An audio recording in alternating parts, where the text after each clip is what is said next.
은혜 받으실 하나님 말씀은 열왕기상 17장 1절부터 24절. 우리 본문이 좀 긴데 우리가 이해를 위해서 다 읽도록 하겠습니다. 교독하도록 하겠습니다. 자, 우리 열왕기상 17장 1절부터 제가 읽고 여러분들이 번갈아 읽습니다. 길르앗에 우거하는 자 중에 디셉 사람 엘리야가 아합에게 말하되 내가 섬기는 이스라엘의 하나님 여호와께서 살아계심을 두고 맹세하노니 내 말이 없으면 수년 동안 비도 이슬도 있지 아니하리라 하니라. 너는 여기서 떠나 동쪽으로 가서 요단 앞 그릿 시냇가에 숨고 그 시냇물을 마시라. 내가 하나님께 명령하여 거기서 너를 먹게 하리라.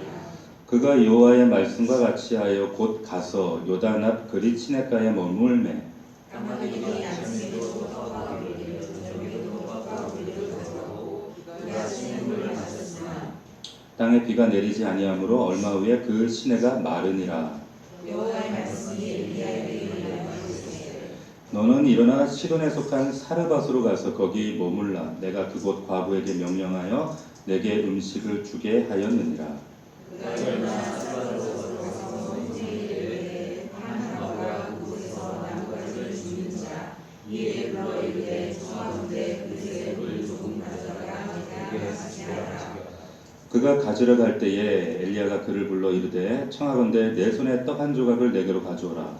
그가 이르되 당신이 하나님 여호와께서 살아계신 분 맹세하노니 나는 떡이 없고 다만 통에 가마솥 분과 병에 기름 부은 분이라. 내가 나무가지 불을 주어다가 나와 내 아들을 위하여 음식을 만들어 먹고 그 후에는 죽으리라. 엘리야가 그에게 이르되 두려워하지 말고 가서 내 말대로 하려니와 먼저 그것으로 나를 위하여 작은 떡 한 개를 만들어 내게로 가져오고 그 후에 너와 내 아들을 위하여 만들라. 이스라엘 하나님 여호와의 말씀이 나 여호와가 비를 지내게 된 날까지 그 통에 벼가 떨어지지 아니하고 그 병에 기름이 없어지지 아니하리라 하셨느니라. 그가 가서 엘리야의 말대로 하였더니 그와 엘리야와 그의 식구가 여러 날 먹었으나 여호와께서 엘리야를 통하여 하신 말씀같이 힘의 가루가 떨어지지 아니하고 병에 기름이 없어지지 아니하리라. 이 일 후에 그 집 주인 되는 여인의 아들이 병들어 증세가 위중하다가 숨이 끊어진지라. 여인이 엘리야에게 이르되 하나님의 사람이여 당신이 나와 더불어 무슨 상관이 있기로 내 죄를 생각하게 하고 또 내 아들을 죽게 하려고 내게 하셨느냐. 엘리야가 그에게 그의 아들을 달라 하여 그를 여인의 품에서 받아 안고 자기가 거처하는 다락에 올라가서 자기 침상에 누이고 여호와께 부르짖어 이르되 내 하나님 여호와여 주께서 내가 우거하는 집 과부에게 제사를 드리사 그 아들을 죽게 하셨나이까 하고 그 아이 위에 몸을 3번 펴서 엎드리고 여호와께 부르짖어 이르되 내 하나님 여호와여 원하건대 이 아이의 혼으로 그의 몸에 돌아오게 하옵소서 하니 여호와께서 엘리야의 소리를 들으시고 그 아이의 혼이 몸으로 돌아오고 살아나니라. 엘리야가 그 아이를 안고 다락에서 방으로 내려가서 그의 어머니에게 주며 이르되 보라 내 아들이 살아나느니라. 여인이 엘리야에게 이르되 내가 이제야 당신은 하나님의 사람이시요 당신의 입에 있는 여호와의 말씀이 진실한 줄 아노라 하니라. 아멘. 내가 이제야 아노라. 내가 이제야 아노라. 이와 같은 말씀으로 제목으로 하나님 말씀 은혜를 나누겠습니다. 오늘 말씀을 여러 가지 각도로 우리가 이해할 수 있는데 크게 먼저는 이 말씀이 한 여인의 그리고 엘리야라고 하는 한 사람의 믿음의 여정을 하나님이 어떻게 성숙해 가시는가라고 하는 그런 관점과 그리고 십자가와 부활이라는 하는 관점으로 우리가 이해할 수가 있습니다. 근데 먼저 우리가 십자가와 부활이라는 관점으로 이해하게 될 때 여러분 우리 신앙의 중심은 누가 뭐래도 십자가와 부활입니다. 그래서 우리 중심에 딱 자리 잡고 있어요. 십자가, 그 고난을 통과해서 영광이라고 하는 부활에 이르는 그 하나님의 약속. 그런데 우리에게는 이 십자가와 부활 우리는 다 알고 있지만 그 당시에 초대교회 당시에 예수님의 제자들의 입장에서 본다면 이 십자가는 뭐예요? 절망이죠. 패배죠. 십자가 앞에서 어떤 희망을 발견할 수가 있습니까? 아무것도 없어요. 그 자리에 그 십자가에 매달린 예수를 바라볼 때 거기에는 하나님이 계시지 않았고 도우시는 손길도 없었고 그리고 거기에는 하나님의 침묵과 하나님의 외면과 하나님의 완전한 십자가를 통해서 완전한 실패, 완전한 절망, 소망의 종말이었다는 거죠. 제자들의 입장에서는 십자가 그랬어요. 그런데 얼마 후에 뭘 겪게 되어지는가? 부활의 사건을 겪습니다. 근데 부활의 사건을 통해서 십자가를 다시 보니까 얼마 전까지 보았던 완전한 패배요, 완전한 절망인 줄 알았던 그 십자가의 시간이 사실은 완전한 패배, 완전한 절망, 소망의 종말이 아니라 완전한 승리였다는 거예요. 그 사실을 깨닫게 된 거예요. 오히려 하나님의 외면이고 하나님의 침묵인 줄 알았던 그 십자가가 부활을 통해 바라보았더니 그 시간이 하나님이 오히려 함께 계셨고 그 십자가 옆에 그들의 고통 속에서 함께 아파하셨다는 것을 알게 되는 거예요. 왜? 십자가와 부활이 함께 있음으로 인해서. 자, 근데 이 사건 앞에 십자가 부활이라는 사건을 통해서 우리가 어떤 놀라운 사실 앞에 또 서게 되는가 하면 우리에게도 이 십자가라는 현실을 맞닥뜨리게 된다는 거예요. 예수 믿으면 고난과 눈물과 아픔이 사라져야 되는데 고난하게 동일하게 우리에게도 이 십자가라고 하는 현실이 막막함, 하나님의 침묵, 더 이상 하나님의 손길이 없고 하나님 외면하신 것 같고 더 이상 하나님이 나를 돕지 않도록 작정하신 것 같은 그런 십자가라는 현실. 근데 그런 절망적인 현실을 만날 때 우리도 당연히 인간이기 때문에 실망하고 의심하고 불안하고 두렵고 그런 게 분명합니다. 그럼에도 불구하고 우리는 뭘 알아요? 그러나 그 하나님이 안 계신 것 같고 침묵하신 것 같고 이제 모든 것을 놓아버린 것 같은 그 순간에도 하나님은 여전히 우리와 함께 계시다는 그 사실을 아는 자로 오늘을 살아가는 거예요. 믿을 수 있기를 축원합니다. 이것이 우리의 신앙 중심에 딱 있는 거예요. 십자가와 부활. 이걸 마음에 담다는 그런 의미입니다. 자, 여러분 십자가는 현재의 고난이라 그래요. 그리고 부활은 앞으로 우리가 맞이할 영광입니다. 그러니까 현재의 고난은 다가올 영광을 위한 과정이죠. 그죠? 그런데 고난은 과정일 뿐이고 영광이 만약에 최종적인 목적이라면 최종적인 목적만 달성되면 되잖아요.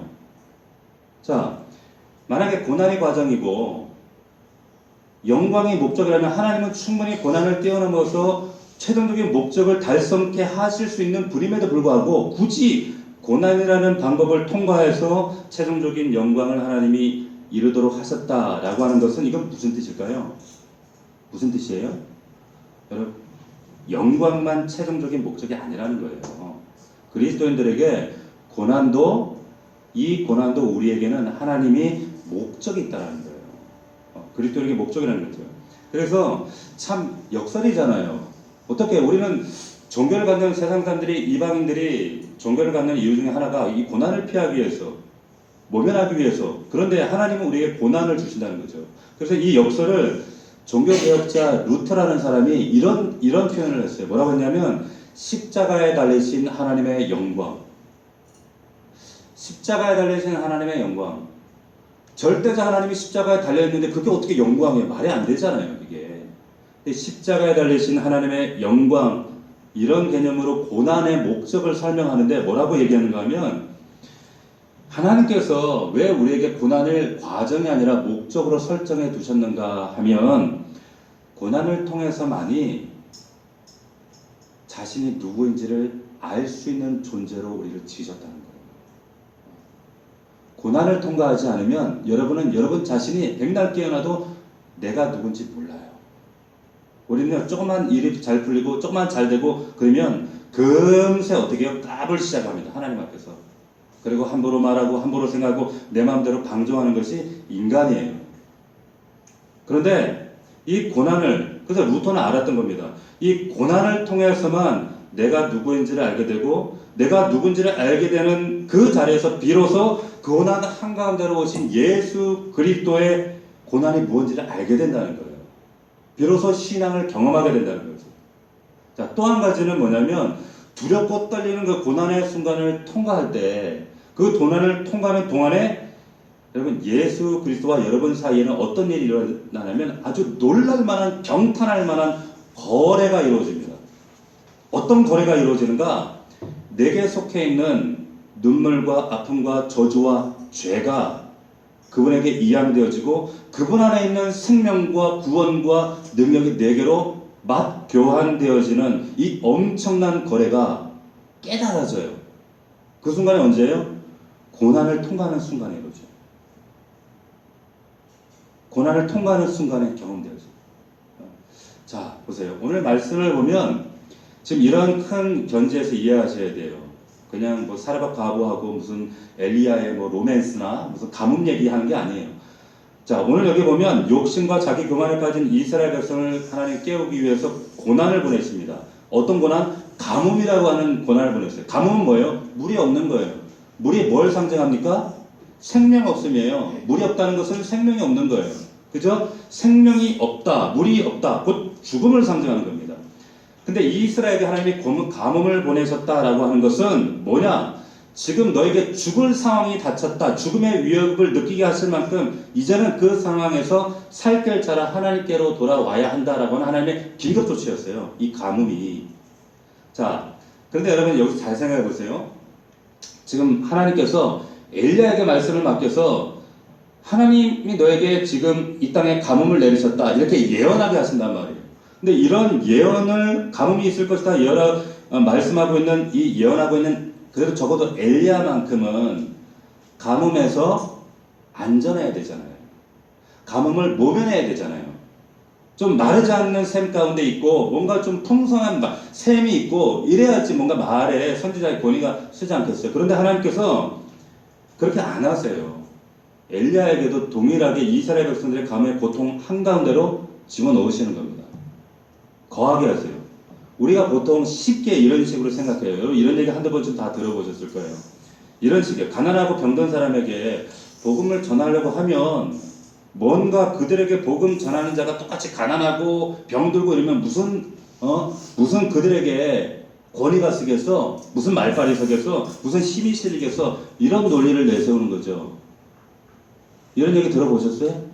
한두 번쯤 들어보시죠. 그러니까 복음 전하는 자도 뭔가 말빨이 서려면 뭔가 부여해야지. 그런데 여러분 성경은 절대로 그렇게 가르치지 않습니다. 어디에도 그런 데 없어요. 이것은 단지 세상이 우리에게 가르치는 힘의 논리, 성공주의 논리지. 거기에 길들여져 있기 때문에 보세요. 병이 없고 가난하지 않고 부여해야 다른 사람에게 뭔가 말빨이 맥힌다. 그래야 복음도 잘 전하고 전도하려면 그래서 좋은 차를 딱 타고 가면 그 사람들이 예수님 그거 잘 됐네? 먹힌다. 절대로 그렇지 않다는 거예요. 성경이 이렇게 가르치지 않는다는 겁니다. 예수님은 우리를 구원하실 때 예수님의 부여하심으로 우리를 구원하신 것이 아니라 예수 그리스도의 십자가로 우리를 구원하셨다는 사실을 여러분 기억하셔야 돼요. 그분의 부여하심 아니라 그분의 가난하게 되심으로 우리를 구원하셨다. 다시 무슨 말인가 하면 우리가 예수 믿고 구원받고 변화된 것은 궁극적으로 예수 그리스도의 부활이지만 그보다 훨씬 먼저 예수 그리스도께서 우리의 그 고난의 한가운데로 뛰쳐내려 오셨다는 거예요. 고난의 자리 한가운데. 그런데 그 사실을 이제 머리로만 알다가 우리가 가슴으로 깨닫고 또 깨달아지는 그 순간에 우리 안에서도 이제 믿음이 확증되어지는 일이 나타납니다. 놀라운 일이 나타나는 거죠. 여러분 우리의 마음과 길은요 내 고통과 상관없는 사람들에게 열리지 않습니다. 내 마음과 귀는 내 고통과 함께하고 있는 사람들에게 열리게 되어 있다는 거예요. 하나님께서 엘리야에게 마르지 않는 샘을 주시는 대신 그래서 선지자에 좀 체면했을 거 아니에요. 그런데 마르지 않는 샘을 주시는 대신에 이스라엘 백성들 그 가뭄이라고 하는 고통, 죽음이라고 하는 고통 한가운데 머물게 하세요. 자, 그래서 제일 먼저 어디로 보내셨어요? 어디로 보냅니까? 그리 시냇가로 보내요. 시냇가로 보냅니다. 자, 시냇가 그러면 여러분들 딱 생각하면 시편 23편 푸른 초장 맑은 시냇물은 졸졸졸 모래알은 반짝 낭만적이고 여러분 지금 절대 그런 장면을 얘기하는 게 아니에요. 이 장면은 뭐예요? 지금 시냇물이 흐르는데 그 옆에 유유자적 이제 걱정 없이 하나님이 까마귀 떼를 통해서 떡과 고기를 물어주면 이야 일도 안 하고 그런 상상 낭만적인 장면이 아니라 여러분 지금 시냇물이 말씀에 보면 말라가고 있어요. 그죠? 말라가고 있는데 까마귀가 여러분 까마귀가 뭘 먹어요? 시체 뜯어 먹어요. 성경에서도 보면 내일 보면 까마귀는 부정한 동물이에요. 예? 걔가 뭘 먹는지 몰라요. 그 까마귀가 고기와 떡을 물어대면 그 까마귀가 저 같으면 까마귀가 물어다주는 거 안 먹어요. 여러분 드시겠어? 안 먹어요. 그 까마귀의 그 더러운 타액이 묻어있는 걸 그거를 받아 먹어. 받아 먹는데 아우 나 이런 거 못 먹어. 이럴 때는 언제예요? 배가 안 고플 때 그래요. 극도로 배가 고프지 않을 때 그런 말 할 수 있어요. 그런데 여러분 배고프면 흙도 먹잖아요. 흙도 먹잖아요. 지금 다시 말하면 엘리야가 그런 거 가릴 겨를 없이 지금 배가 고팠다는, 굶주렸다는 거예요. 그래서 지금 까마귀가 갖다 준 것도 먹은 거예요. 다시 말하면 하나님은 엘리야가 겨우겨우 염려할 정도로만 지금 음식을 공급하셨다는 거예요. 고난의 한 자리 가운데. 가끔 어떤 분들이 이제 간증을 할 때 하나님께서 막 은혜를 넘치도록 부어주셔가지고 와 이래 됐습니다. 근데 저는 요새 그런 간증 들으면 전혀 감흥이 안 와요. 별로 은혜가 안 돼. 왜냐하면 오히려 제가 경험한 하나님은 항상 아슬아슬하게 딱 맞게 이렇게 역사하시는 하나님이시더라고. 그런 하나님이시지. 그래서 오히려 이런 하나님을 경험할 때 더 스릴이 있고 더 은혜가 되고 항상 제 경험은 하나님은 항상 그렇게 인도하시더라는 거예요. 우리 교회가 지금 개척한 지 이제 3년째가 됐습니다. 그죠? 올해가 3주년이 되는데 3년 동안 지금까지 여러분 한 번도 우리 교회가 여유 있었던 적이 없었어요. 죄송합니다. 기적같이 하나님 여기까지 온 거 여러분 아시잖아요. 우리 교회가 좀 선교사들한테 돈 팍팍 보내주고 어려운 사람 팍 도와주고 사회에 탁 기부도 하고 그냥 팍팍 이렇게 못하니까 마음이 불편해요. 힘들어요. 어려워요. 그런데 지나가 보면 하나님이 기가 막히게 아슬아슬하게 딱딱 하나님이 일들을 이루어 가셨어요. 왜 그렇게 하셨을까요? 그렇게 하지 않으면 우리 금세 주제 파악을 못해요.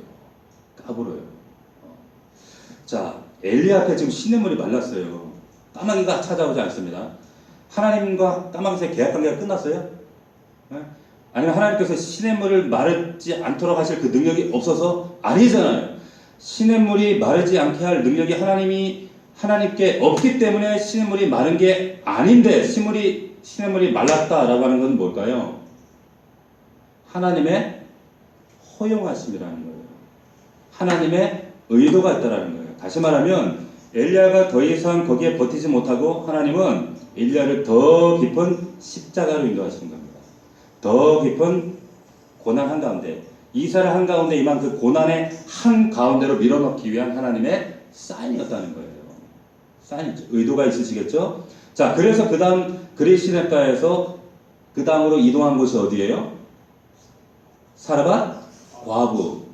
자, 늙은 선지자와 젊은 과부의 로맨스 얘기가 아니에요.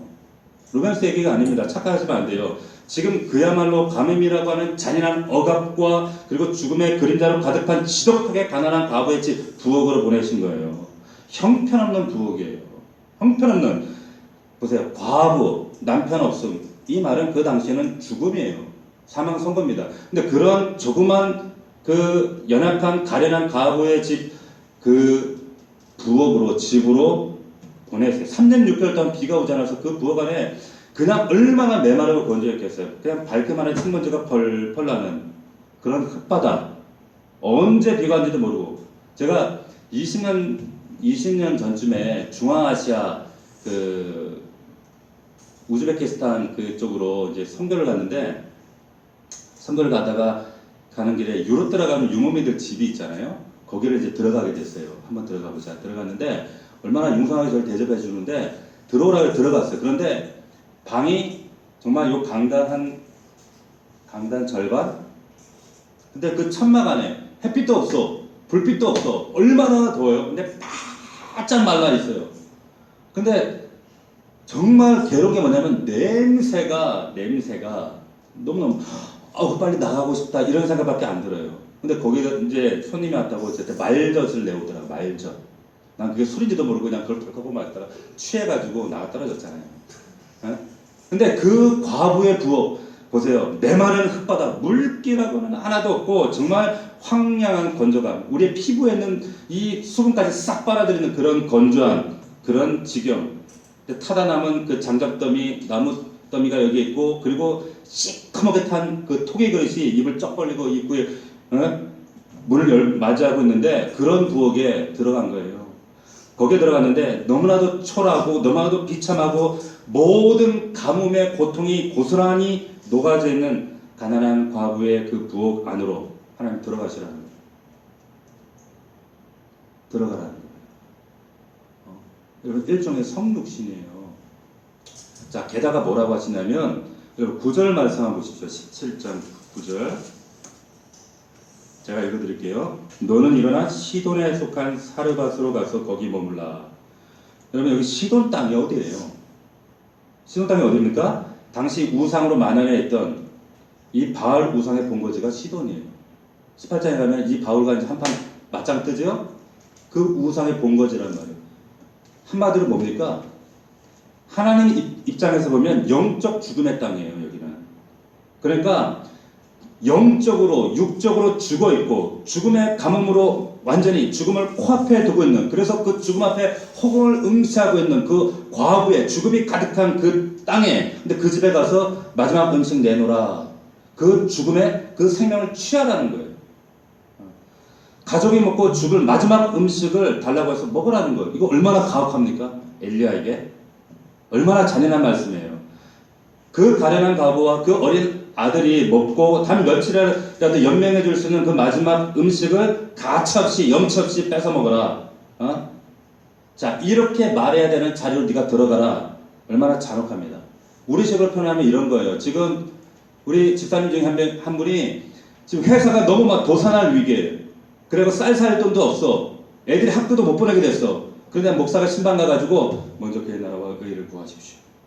하나님 먹을 게 있고 염려하지 말라고 그랬어요. 다 주님 앞에 이제 남은 거 그거라도 하나님께 다 바치십시오. 이런 얘기를 제가 할 수 있을까요? 없을까요? 할 수 있을까요? 없을까요? 못하죠. 싸대기 맞지 그랬다가는.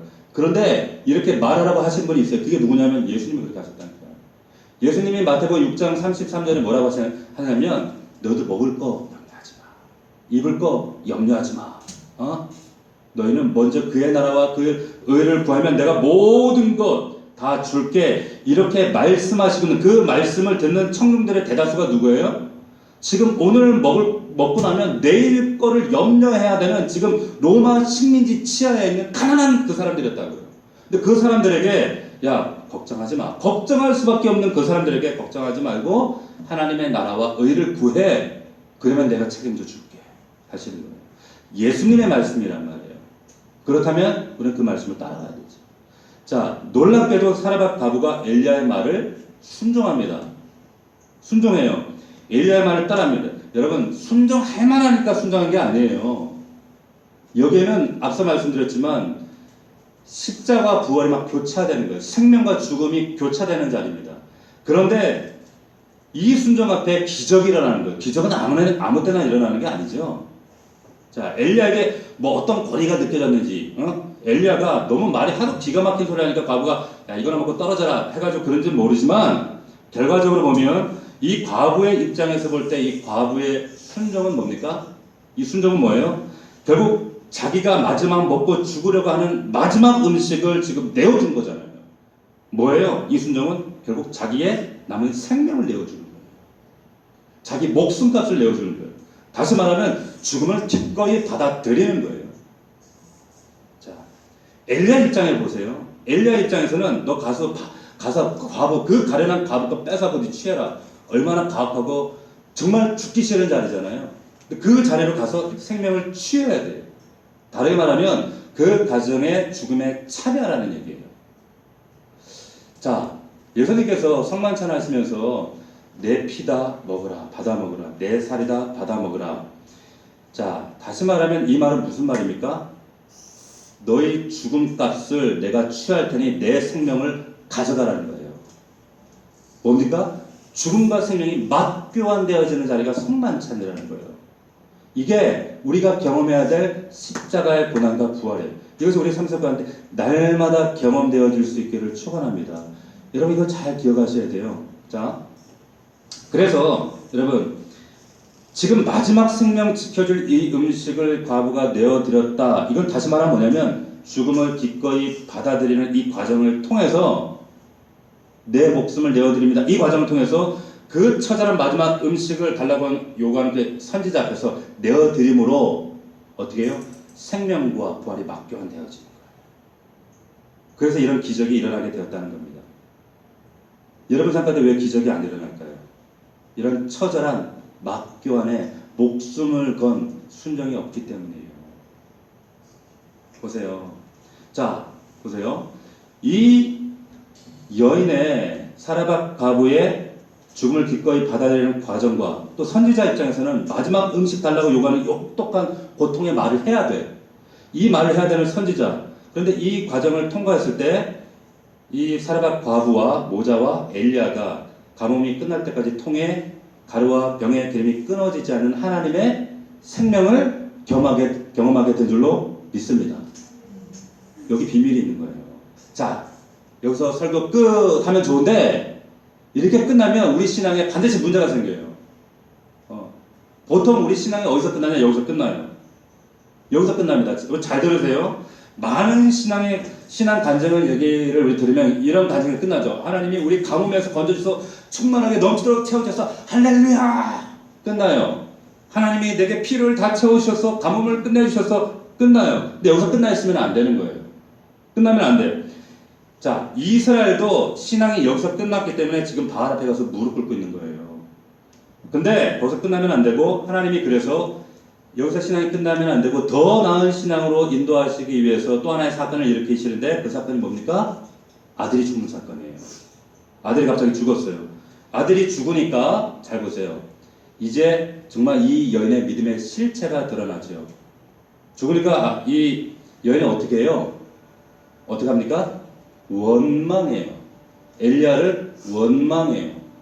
되게 은혜를 경험하고 기적을 경험하고 하나님의 은혜를 경험해서 믿음의 자리에 나가는 사람들이 작은 환경과 어떤 내 감정의 동요를 만나게 되면 그 사건 앞에 원망합니다.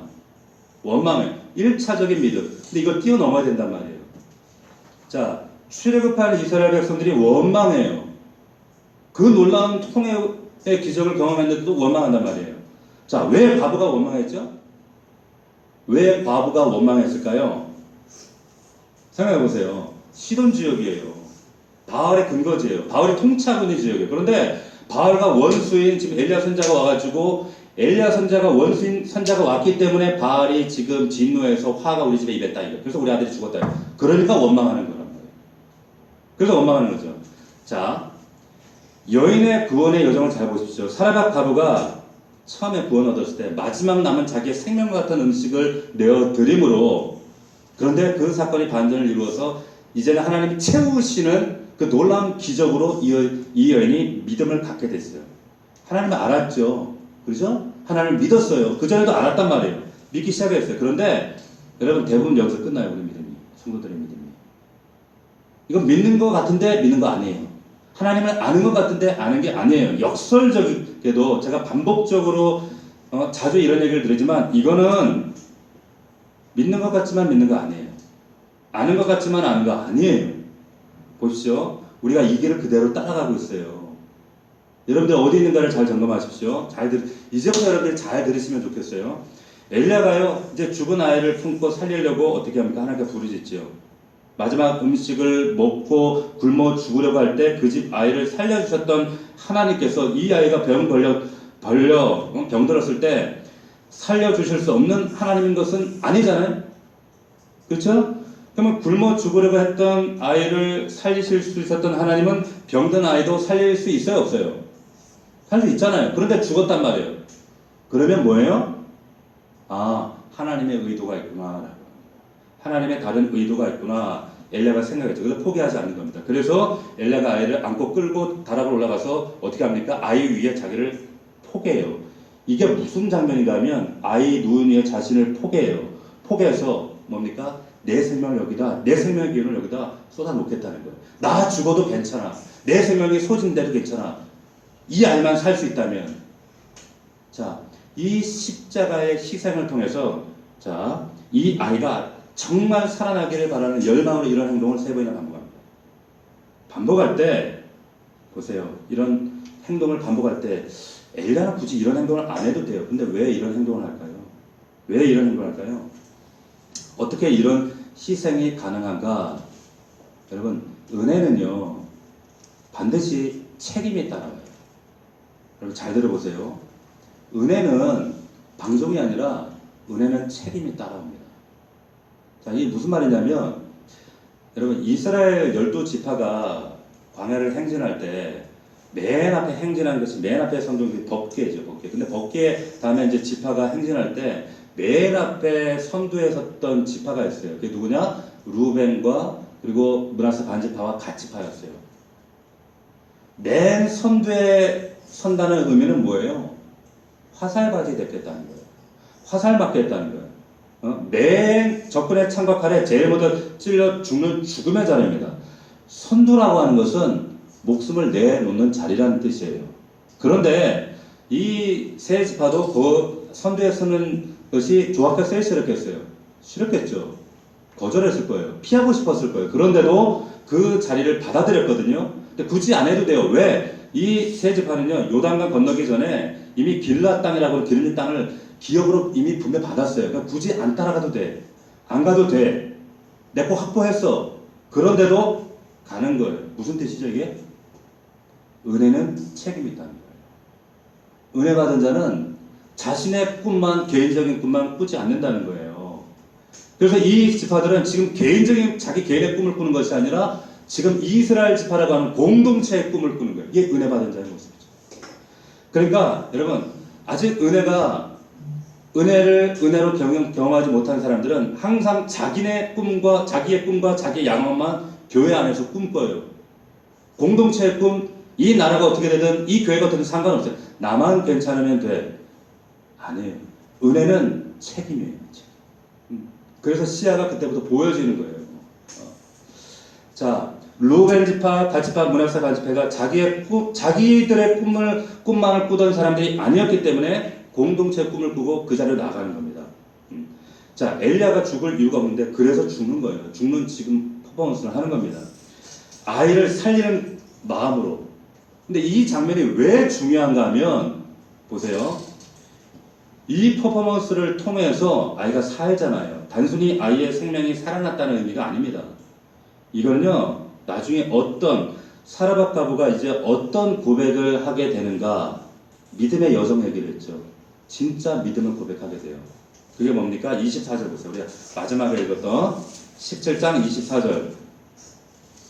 같이 한번 읽어봅시다. 시작. 여인이 엘리야에게 이르되 내가 이제야 당신은 하나님의 사람이시요 당신의 일에 있는 여호와의 말씀이 진실한 줄 아노라. 내가 이제야 진실한 줄 아노라. 여러분 잘 생각해 보셔야 돼요. 이제부터 여러분 자신의 믿음의 여정들을 머리에 딱 떠올리시고, 자, 한번 자기를 비춰서 한번 생각을 해 보십시오. 여기 지금 이제 알았다라고 하는 뜻이 무슨 뜻일까요? 이제 내가 비로소 알았다. 그동안은 엘리야가 하나님의 사람인 줄 몰랐다는 뜻이에요? 엘리야가 전하는 하나님의 말씀이 진실인 줄 몰랐다는 뜻이에요? 아니란 말이에요. 알았죠. 자, 그런데 제가 반복적 역설적으로 말씀 자주 드려요. 뭐라고 하냐면 알았지만 안 게 아니고 믿었지만 믿는 게 아니라는 거예요. 여러분 사도 바울이 로마서를 보면 로마 교회의 성도들에게 너희가 복음을 들어야 한다. 너희에게 다시 복음을 전하기로 하는 로마 교회 성도들이에요. 중직자들입니다. 그런데 복음을 다시 들어야 된다 얘기하는 거예요. 왜? 알아도 하는 게 아니라는 거예요. 믿어도 믿는 게 아니라는 거예요. 그래서 정말 복음이 필요한 것은 엄밀히 얘기하면 여러분 지금은 세상보다 교회 안에 복음이 필요한 거. 지금 오늘날의 현 시대라고 하는 거예요. 자, 그래서 다시 말하면 보세요. 사라밧 가부가 가지고 있었던 믿음, 아이가 죽기 전에 여러분 가지고 있었던 믿음이 어떤 믿음이었어요? 통의 가루와 병의 기름이 날마다 새롭게 채워지는 것을 경험하는 믿음이었어요. 자, 다시 말하면 내 삶의 환경과 내 삶이 개선되어지는, 긍정적으로 개선되어지는 그런 사건이 일어날 때, 내 삶의 문제가 해결됐을 때 그것 때문에 가지게 된 믿음이라고 하는 거. 그런데 보세요. 근데 그런 내 삶의 삶과 환경이 개선이 일어났을 때 생긴 그 믿음은요, 반대로 그 삶과 환경에 다시 흔들리면, 나쁘게 변하면 그 믿음은 또 흔들린다는 얘기예요. 여러분 이해가 되세요? 당연한 겁니다. 그래서 보세요. 사라밧 과부가 엘리야를 원망하는 거예요. 그 믿음을 경험했음에도 금세 흔들려요. 금세 원망해요. 자, 환경이 다시 나빠지면 또다시 흔들리는 믿음. 사라밧 과부의 믿음은 환경이 개선되기 때문에 생기는 믿음이에요. 대부분 기복신앙을 갖는 분들이 이런 신앙이죠. 금세 하나님 원망하는 이사를 갔습니다. 여기서 멈춰버리는 거예요. 따라서 보세요. 이제 내가 알았노라 라고 하는 이 사라밧 과부의 고백은 뭡니까? 뭐예요? 더 이상 상황과 현실의 여건에 매달리지 않는 믿음으로 가겠다는 거예요. 흔들릴지라도 여전히 지켜내는 믿음, 불안할지라도 여전히 내 인생을 맡길 수 있는 믿음, 두려울지라도 한 걸음을 더 주님 앞에 확고하게 내딛습니다 라고 하는 믿음. 그래서 이 믿음이 이제는 그 1차적인 기적과 은혜를 뛰어넘는 정말 살아있는 믿음의 대상을 향한, 그래서 그 믿음이 내 몸과 세포에 새겨지는 어떠한 고난도 어떠한 불편함도 감수해내고야만은 믿음이 되었다는 거예요. 그 사실을 내가 알았다라고 하는 거예요. 하나님께서 지금 왜 이런 과정들을 겪게 하신지 여러분들이 이해하셔야 돼요. 근데 이 과정은 여러분들에게도 그대로 이어집니다. 이 장면 하면 또 하나 생각나는 장면이 있어요. 그게 뭐냐? 모리아산에 아브라함이 이삭을 바치는 사건이에요. 보세요. 정말 아브라함에게 불합리한 요구를 하시잖아. 아들 갖다 바쳐라. 줄 때는 언제고. 갖다 바쳐라는 거예요. 칼을 들어요. 얼마나 순종하기 어려운 불합리한 억울한 상황입니까? 얼마나 하나님께 삿대질하고 싶겠어요. 이러려고 애 줬냐고. 이러려고 듣고 나를 따라오게 수십 년간 나를 인도했냐고. 그러면서 야 어떻게 하나님이 인신제사를 하라 그래? 이런 하나님 삿대질하면 내가 이런 하나님을 믿는다고, 내가 어떻게 믿는다고 살아왔나 이러면서 이 불합리하고 억울하고 말도 안 되는 앞뒤가 안 맞는 이런 상황, 하나님께 얼마나 원망이 됐겠어요.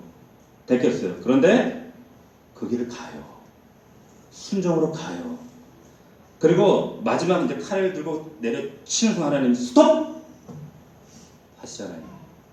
그러면서 창세기 22장에 뭐라고 말씀하시는가 하면, 과부가 지금 고백했던 똑같은 얘기를 하나님이 하세요. 뭐라고 하시는가 잘 들어보세요. 내가 이제야 네가 나를 경외하는 줄 아노라 하세요. 내가 이제야 아노라 하시는 거예요. 자 보세요. 잘 생각하셔야 돼요. 그런데 여러분, 하나님이 아브라함이 이런 믿음이 있다는 거 하나님 모르셨을까요? 아셨어요. 왜? 창세기 15장 6절에 보면 아브라함의 여호와를 믿음이 여호와께서 이를 의로 여기셨다. 하나님은 이미 아브라함이 그런 믿음을 가지고 있는 존재라는 걸 아셨어요. 그런데 하나님이 내가 이제야 너 경외한 줄 알겠다. 이 말은 무슨 말이에요? 이 말은 하나님의 고백이 아니라 아브라함의 고백이라는 거예요. 지금 대신해 주시는 거예요. 자, 이제야 아브라함이 두렵고 막막하고 떨리는 상황에 있을지라도 이해 없어서 정말 이 십자가 같은 억울한 상황, 말도 안 되고 분노가 나고 그리고 하나님께 삿대질하고 싶은 이런 상황에 빠질지라도 결국은 하나님과 그 말씀이 더 옳다라는 이 믿음 속에서 그 말씀을 선택할 자가 되었다라고 하는 것을 아브라함의 자기 확신이 아니라 하나님의 통찰 속에서 하나님이 인정하셨다는 거예요. 근데 그 아브라함의 고백을 하나님 대신하신 거예요. 아멘. 이와 같은 고백이 여러분의 고백이 되기를 주의 이름으로 축복합니다. 하나님께서 여기까지 인정하셔야 된다는 거예요. 이 믿음으로 갈 때 이 사라밧 과부의 고백처럼 내가 이제야 진실인 줄 알았다. 단지 눈앞에 보이는 오병이요, 기적 이런 것들 때문에 일희일비한 것이 아니라 정말 그 믿음의 대상을 향한 하나님은 정말 내 영혼을 전 존재를 드림으로 고백하는 이 고백이라는 거예요. 여러분, 그 동안도 알고 있었을 거예요. 믿음이라고 하는 것은 있었어요. 하지만 이제 그 안과 믿음이 더 이상 어떤 격렬한 흔들림에도 결코 부서지지 않는 정말 진정한 하나님을 아는 지식과 믿음이 되었다라고 하는 걸 말하는 거예요. 자, 다시 말하면 여러분, 내가 이제 이제 비로소 알게 되었습니다. 말하게 되는 시간은 언제예요? 내 믿음이 내 현실 안으로 들어와서 내 몸과 세포 안에 정말로 극렬하게 새겨지는 그 시간 언제 발생합니까? 언제 일이 일어나죠? 여러분들이 죽음을 통과할 때예요. 사망의 은수만 골짜기를 통과할 때예요. 내 삶 속에 수많은 또 반복적으로 그런 고난이 닥쳐도 하지만 부활이 있음을 알고 그 고난을 기쁨으로 담대하게 통과하는 자에게 하나님께서 야 죽어도 괜찮아 그런 고백이 나올 때 하나님께서 이 생명을 경험하게 하세요. 그리스도의 칼을 통과하고 사르밧 과부의 그 고난의 한가운데 그 과부의 집을 통과하고 그런 과정들을 겪게 하실 때 그럴 때 아브라함이 보세요. 아브라함의 아들 이삭의 죽음을 기꺼이 감사하고 내어드릴 때 여러분 이건 사실 이삭의 죽음이 아니라 아브라함의 죽음이에요. 아버지가 자기를 죽이지 않고 아들을 어떻게 죽여요? 이런 과정이 있었기 때문에 아브라함을 통해서 하나님은 열국의 아버지가 되게 하신 거예요. 새로운 생명을 주신 거예요. 죽음이 생명을 맛 교환하는 거예요. 맛 교환하는 겁니다.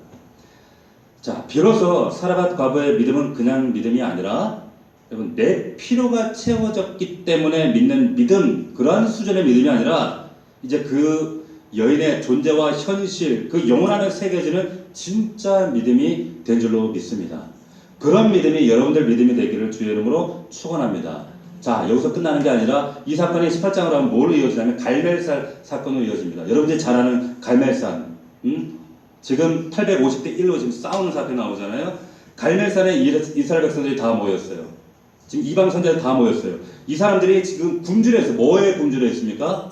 물에 굶주려 있어요. 3년 6개월 동안 비가 한 방울도 이슬도 내리지 않았기 때문에 물 한 모금 먹기 위해서 사방을 뛰쳐다녀야 되는 그래서 이미 그때는 물 하면 물이 신이에요. 물이 그들 인생의 전부예요. 물이 가장 소중하고 자기 인생에 자기의 전 존재를 걸만한 가장 소중한 물이었단 말이에요. 그런데 그런 물이 그들의 신이 됐고 생명이 됐고 물만 있으면 다 되어지는 그런 시대 가운데 엘리야가 엄청난 퍼포먼스를 합니다. 또 하나의 퍼포먼스를 해. 뭐예요? 하나님 제물 앞에다가 12통 어디서 났는지 모르겠어. 근데 12통이나 되는 물을 갖다 붓는단 말이에요. 지금 물 때문에 가뜩이나 예민한 지금 이스라엘 백성들 이방의 선자들 볼 때 그 장면을 보면 어떤 안에 막 혈기가 났을 거예요. 저놈의 자식이 저 귀한 생명을 저다 쏟아부어? 저 물을 물 때문에 이 난리인데? 예? 그런데 하나님 앞에 12통의 물을 아낌없이 쏟아부어요. 너희가 신처럼 여기고 너희의 전 존재라고 여기고 전부라고 생각하고 그렇게 그것 때문에 너희들이 이리 일하는 그 물 하나님 앞에 허비하는 겁니다. 하나님이 이 물보다 훨씬 중요하다고 백성들 앞에서 시위하는 거예요. 지금 시위해요. 어떻게 됩니까? 그리고 나서 온 하늘에 먹구름이 꽉 끼면서 비가 내요. 3년 6개월 동안 내리지 않았던 그 땅에 하나님의 생수와 같은 물이 쏟아지는 거예요. 생명이 쏟아져요. 여러분 이게 그냥 일어나는 거예요? 여러분 헌신이라고 하는 것은 그냥 깔짝거리는 것이 아니라 생명을 걸 때 이런 기적이 나타나는 거예요. 생명은 반드시 우리 이런 기적은 내 죽음과 맞바꿀 때 이러한 사건이 일어난다라고 하는 거죠. 여러분 기도도 이렇게 기도하셔야지 기적이 일어나는 거예요. 여러분 여러분의 믿음이 정말 믿음이 믿음 되어지는 것은 죽음과 생명이 맞 교환되어지는 자리, 교차하는 그 자리, 십자가라는 고난을 통과해서 그것이 과정이 아니라 목적이 되어지는 삶을 통해 또 다른 하나님은 생명의 영광으로 우리를 인도하신다는 거예요. 그럴 때 그 죽음을 경험할 때 다시 살아나는 것을 경험합니다. 그래서 사르밧 과부처럼 그리고 하나님이 정말 아브라함을 대신해서 고백하셨던 것처럼 내가 이제야 알았노라 그 믿음의 그 자리로 가게 되는 거예요. 이 17장의 그림은 지금 하나님의 의도하심이 뭔지 여러분들이 분명히 잘 아셔야 돼요. 단지 가뭄을 끝내셨다, 기적이 일어났다 그 사건 말하는 게 아니라는 거죠. 여러분 삶 가운데도 우리의 삶 가운데 이런 비도 이슬도 없는 가뭄 같은 현실을 마주할 수 있어요. 밑바닥에 있을 수 있잖아요. 그래서 어쩔 때는 불안하고 의심도 들고 낙심도 들고 자괴만에 빠질 수도 있고 그래도 괜찮아. 그럴 수 있어요. 우리 그런 인간이기 때문에. 그럼에도 우리가 잊지 말아야 될 것은 뭐냐? 이 고난은 과정이 아니라 그것도 목적이다. 그 목적을 통해서 하나님은 더 큰 영광을 예배하고 계시다. 이것은 내가 하나님 앞에 드려지는 이 죽음과 맞바꾸는 헌신과 기도를 통해서 새로운 생명이 예배되어 있다. 새로운 역사가 예배되어 있다. 결국 답은 어디 있습니까? 죽으면 살 것이다 라고 하는 이 약속의 말씀 붙잡는 거예요. 그럴 때 삽니다. 회복됩니다. 하나님 역사하신다는 거예요. 하나님은 엘리야에게도 사라밧 과부에게도 이런 1차원적인 믿음에서 이제는 이 고백으로 나아가기를 원하셨다. 우리 24절 말씀을 합독하고 마치도록 하겠습니다. 24절 말씀 의미를 마음에 새기면서 우리 믿음으로 나를 향해서 선포합시다. 함께 읽습니다. 시작. 여인이 엘리야에게 이르되 내가 이제야 당신은 하나님의 사람이시요 당신의 입에 있는 여호와의 말씀이 진실한 줄 아노라 하니라. 아멘. 기도하겠습니다. 우리 함께 기도할 때 1분간 기도했습니다. 하나님, 여전히 하나님은 나에게 어떤 램프의 진이 같은 하나님 아닙니까? 내 삶의 곤고함과 물질과 내 건강 따위만 해결해주면 그것 때문에 좋아하다가 그것들이 흔들리면 또 하나님 원망하는 존재들 아닙니까? 하나님, 이제 그 믿음을 뛰어넘어서 인격적으로 하나님 앞에 반응하기 원합니다. 살아계신 하나님, 나의 믿음의 대상이신 그 하나님께 그 믿음의 내 전인격을 고백해서 그 하나님과 만나기 원합니다. 정말로 이 여인이 고백했던 것처럼 내가 이제야 하나님은 진실한, 그 말씀이 진실한 줄 아노라 고백했던 것처럼 이 믿음의 수준까지 우리가 성숙하기 원합니다. 아버지 도와주시옵소서. 물론 우리 삶 속에 고난이 있고 십자가가 있지만 하나님, 이것이 절대로 우리에게 멸망할 자리가 아니라 하나님은 반드시 놀라운 영광의 자리로 그 목적까지 인도하십니다. 우리 이 사실을 분명히 알고 있습니다. 이 약속을 붙잡고 하나님, 고난을 과정으로 빨리 회피하는 것이 아니라 고난도 목적입니다. 하나님, 하지만 영광도 우리에게 최종의 목적입니다. 이 사실을 약속으로 붙잡고 우리가 인내하고 살아계신 하나님, 그 사랑의 하나님 붙들고 믿음으로 끝까지 인내하겠습니다. 승리하기 원합니다. 아버지 도와주시옵소서. 우리 말씀을 붙들고 우리 함께 통성으로 기도하도록 하겠습니다. 살아계신 아버지 하나님, 은혜와 사랑을 감사합니다. 아버지 하나님, 우리 삶의 수많은 문제, 고통과 눈물과 아픔과 아버지 하나님 상실감들과 괴로움들이 있지만 이러한 십자가를 하나님, 수많은 시냇가와 수많은 사르밧 과부 같은 가뭄이 우리 삶 가운데 있을지라도 하나님, 고난이 하나님 정말 끝나지 않은 과정이 아니라 고난 자체가 우리가 알아가시는 은혜의 목적입니다. 하나님, 이 고난을 통하여서 나 자신을 발견하게 하시고 나를 깨닫게 하시고 나를 견고하게 하시고 나를 새롭게 빚어가시는 하나님의 은혜의 자리인 줄 믿습니다.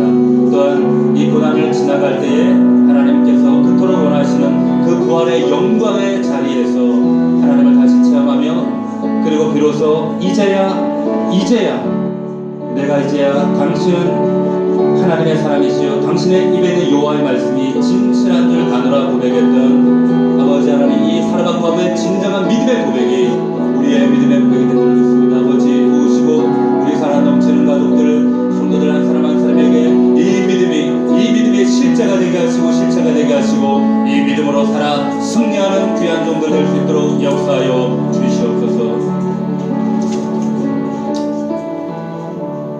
아버지, 내가 이제야 하나님의 말씀이 여호와의 말씀이 진실한 줄 아노라 고백했던 이 여인의 고백처럼 눈에 보이는 현실 때문에 내 감정에 일희일비하는 존재가 아니라 정말 믿음의 대상이신 하나님으로 말미암아 이 믿음에 굳건하게 승리하며 일어서며 하나님, 그러기에 오늘의 내가 만나고 있는 십자가도 고난도 과정으로 회피하려고 하는 것이 아니라 우리에게 허락하신 은혜의 목적임을 깨닫고 그 영광을 향하여 믿음으로 달려갈 수 있는 우리 귀한 믿음의 사람들이 다 될 수 있도록 아버지 은혜를 더하여 주시옵소서. 흔들리지 아니하도록 끝까지 하나님만 붙들고 우리를 사랑하셔서 마침내 합력하여 선을 이루시는 그 하나님의 은혜를 체험하도록 도와주옵소서. 예수님의 이름으로 감사하며 기도합니다.